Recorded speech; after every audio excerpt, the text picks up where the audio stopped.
Alright guys, so I'm home, it's winter break, I'm still 3S'ing, you know, I got my little Swiffer, this is my little office space, my little band room where I have all my guitars, and that's where I work out of with my schoolwork, just to get a glimpse.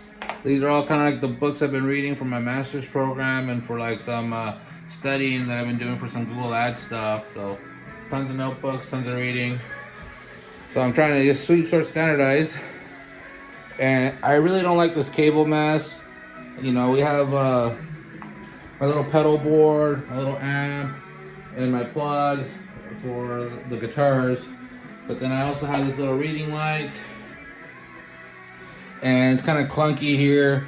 So let me try to organize this a bit. But again, talk about excess inventory. For some reason, and I'm sure it's because I had a computer or I was using that plug a while ago, but I have an extra outlet that's connected to a clock.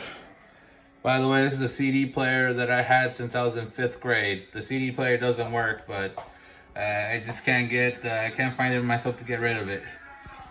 So I have a power strip for all my electronics and leaving me with this clunky mess.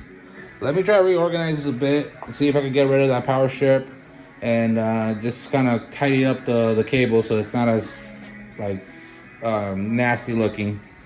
All right, much better. Now it's not as appalling, less chance of getting tangled up. I have dogs, I have kids. I don't need them chewing up my cables or messing things up. So we're good now. And this little light, I plugged it into the outlet that was nearest to it.